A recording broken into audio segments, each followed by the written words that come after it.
Emma was then in the publisher's hands, so a few lines of dedication were affixed to the first volume, and following still the instructions of the well-informed, she sent a copy handsomely bound to Carlton House, and I suppose it was duly acknowledged by Mr. Clark.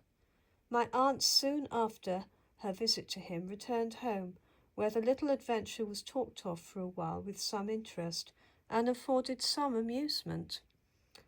In the following spring, Mr. Henry Austen ceased to reside in London, and my aunt was never brought so near the precincts of the court again, nor did she ever try to recall to herself the recollection of physician, librarian, or prince, and so ended this little burst of royal patronage. I believe Aunt Jane's health began to fail some time before we knew she was really ill, but she became avowedly less equal to exercise. In a letter to me she says, "I have taken one ride on the donkey, and I like it very much, and you must try to get me quiet, mild days that I may be able to go out pretty constantly. A great deal of wind does not suit me, as I have still a tendency to rheumatism. In short, I am but a poor honey at present. I will be better when you can come and see us."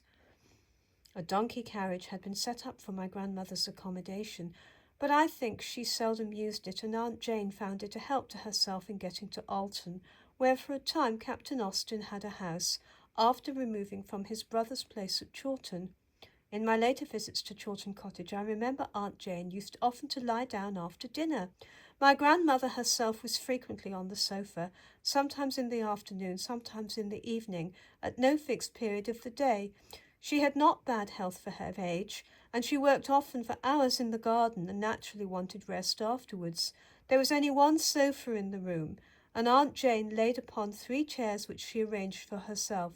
I think she had a pillow, but it never looked comfortable.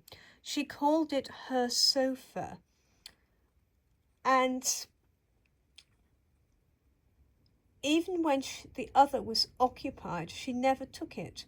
It seemed understood that she preferred the chairs. I wondered and wondered, for the real sofa was frequently vacant, and still she laid in this comfortless manner. I often asked her how she could like the chairs best, and I suppose I worried her into telling me the reason of her choice, which was that if she ever used the sofa, Grandmamma would be leaving it for her and would not lie down, as she did now whenever she felt inclined. In May of 1816, my 2 aunts went for a few weeks to Cheltenham. I am able to ascertain the date of this and some similar occurrences by reference to old pocket books in my possession.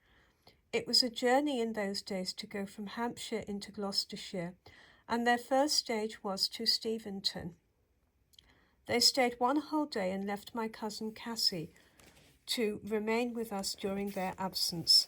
They also made a short stay at Mr. Fowle's at Kintbury. I believe that was as they returned. Mrs. Dexter, then Mary Jane Fowle, told me afterwards that Aunt Jane went over the old places and recalled old recollections associated with them in a very particular manner. Looked at them, my cousin thought, as if she never expected to see them again. The Kintbury family during that visit received an impression that her health was failing, although they did not know of any particular malady. The year 1817, the last of my aunt's life, began, it seems, under good auspices. I copy a letter of hers to myself dated January the 23rd of 1817, the only letter I have which does bear the date of the year.